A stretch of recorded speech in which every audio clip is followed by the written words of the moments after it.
Hello बच्चों, welcome to Shyam sir official. मैं श्याम लिल्लार एक बार फिर आप सभी के सामने। तो फ्रेंड्स, आज की वीडियो क्लास 10th के बच्चों के लिए मोस्ट इम्पॉर्टेंट होने वाली है, क्योंकि आज हम क्लास 10th का मंथली टेस्ट देखने वाले हैं माह अक्टूबर का, जो कि आप लोगों के लिए सोशल साइंस का होने वाला है। तो फ्रेंड्स, आप लोगों को ये बता दूँ कि ये टेस्ट आप लोगों की 20 मार्क्स का होगा। तो वीडियो को स्टार्ट करने से पहले आप सभी से एक रिक्वेस्ट करना चाहूँगा, अगर आप हमारे चैनल पर न्यू हैं तो हमारे इस चैनल को सब्सक्राइब कर लीजिएगा फ्रेंड्स, और बेल आइकन को इनेबल कर लीजिए, ताकि इस तरीके की एजुकेशन वीडियो जब भी हमारे चैनल पर अपलोड होगी तो इसका नोटिफिकेशन आपको सबसे पहले मिल जाएगा। तो चलिए, यहाँ पर पहला प्रश्न ये दिया है कि सही विकल्प चुनकर लिखिए, कर्तन दहन कृषि प्रणाली का संबंध निम्नलिखित में से किससे है। तो फ्रेंड्स, इसका राइट आंसर हो जाएगा प्रारंभिक जीविका निर्वहन कृषि से है। सेकेंड क्वेश्चन है द्विदलीय शासन व्यवस्था है। तो फ्रेंड्स, जो द्विदलीय शासन व्यवस्था होती है ये अमेरिका में चलती है। आपका राइट आंसर हो जाएगा option number B. Second question की बात करते हैं, रिक्त स्थानों की पूर्ति कीजिए।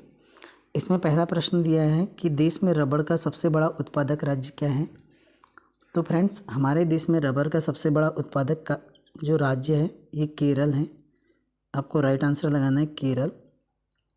सेकेंड क्वेश्चन आप लोगों के लिए यहाँ पर यह है, खालिस्तान विधानसभा का प्रमुख होता है। तो फ्रेंड्स, याद रखिएगा, जो हमारा मुख्यमंत्री होता है विधानसभा का प्रमुख होता है मुख्यमंत्री। नेक्स्ट, एक वाक्य में उत्तर दीजिए। एक वाक्य में पहला प्रश्न आपके पास ये दिया है, भारत में राजनीतिक दल को मान्यता कौन देता है। तो फ्रेंड्स, भारत में राजनीतिक दल को जो मान्यता देता है ये चुनाव आयोग देता है, चुनाव आयोग। ठीक है। नेक्स्ट क्वेश्चन ये है, अंतर्राष्ट्रीय व्यापार को उदार बनाने के लिए किन नियमों का निर्धारण कौन करता है। तो फ्रेंड्स, नियमों का निर्धारण WTO वर्ल्ड, जो आप लोगों का इसका वर्ल्ड है ना, विश्व, जिसे अपन बोलते हैं विश्व व्यापार संगठन। ठीक।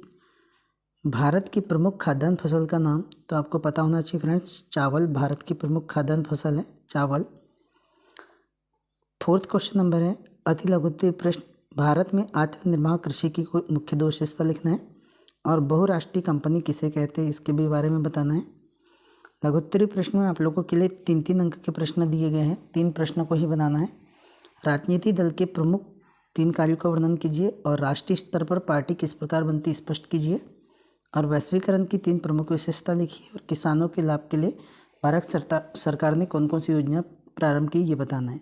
तो फ्रेंड्स, इनके आंसर मैं नीचे लेकर आया हूँ। देखिएगा, पहला क्वेश्चन आप लोगों के लिए ये है कि भारत में आत्मनिर्भर कृषि की कोई 2 विशेषता लिखना है। तो आत्मनिर्भर कृषि की मुख्य 2 विशेषता निम्नलिखित हैं। पहला, यह कृषि परिवार की आवश्यकता को पूरा करने के लिए की जाती है। दूसरा, इसमें उत्पादन का स्तर कम होता है और पारंपरिक तरीकों से का उपयोग किया जाता है। नेक्स्ट क्वेश्चन नंबर सेकेंड, राष्ट्रीय कंपनी किसे कहते हैं। तो बहुराष्ट्रीय कंपनी, मल्टीनेशनल कॉरपोरेशन, MNC, वह कंपनी होती है जो एक से अधिक देशों में उत्पादन का स्वामित्व रखती है या उसे नियंत्रित करती है, तो इसे अपन बहुराष्ट्रीय कंपनी कहते हैं। प्रश्न क्रमांक 5, लघुत्तरीय प्रश्न, राजनीतिक दल के प्रमुख 3 कार्यों का वर्णन कीजिए। राजनीतिक दल के प्रमुख 3 कार्य निम्नलिखित हैं। पहला, चुनाव लड़ना। दूसरा, सरकार बनाना और चलाना। तीसरा, जनमत का निर्माण करना। चुनाव लड़ने का मतलब राजनीतिक दल चुनाव लड़ते हैं और अपने उम्मीदवारों को मैदान में उतारते हैं। सरकार बनाना और चलाना, चुनाव जीतने वाला दल सरकार बनाता है और नीतियों का निर्माण करता है, और दल विभिन्न मुद्दों पर लोगों को जागरूक करते हैं और जनमत का निर्माण करते हैं। सेकेंड क्वेश्चन आप लोगों के लिए था, राष्ट्रीय स्तर की पार्टी किस प्रकार बनती है स्पष्ट कीजिए। तो फ्रेंड्स, याद रखिएगा कि राष्ट्रीय स्तर की जो पार्टी बनने के लिए उनको निम्न शर्त पूरी करनी होती है। पहला, लोकसभा चुनाव में कम से कम 4 राज्यों में कुल वैध मतों का 6% प्राप्त हो और कम से कम 4 लोकसभा सीटें जीती हो। दूसरा, कम से कम 3 अलग अलग राज्यों में लोकसभा की कुल सीटों का 2% कम से कम 11 सीटें जीती हो। और तीसरा, कम से कम 4 राज्यों में राज्य स्तरीय दल के रूप में मान्यता प्राप्त हो। ये 3 शर्तें पूरी करनी होती है। थर्ड क्वेश्चन है, वैश्वीकरण के 3 प्रमुख लाभ विशेषता बताना है।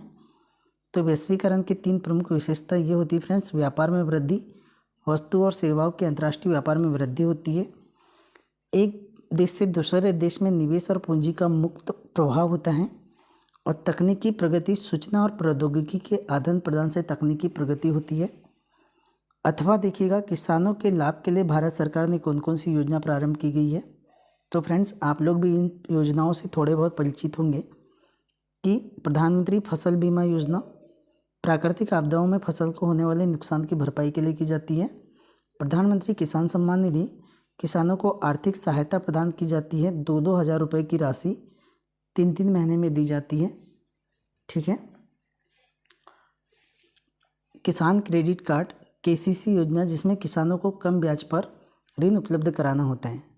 तो फ्रेंड्स ये आप लोगों के लिए यहाँ तक के क्वेश्चन थे, जो कि मैंने आप लोगों को पूरे क्वेश्चन को समझा चुका हूँ।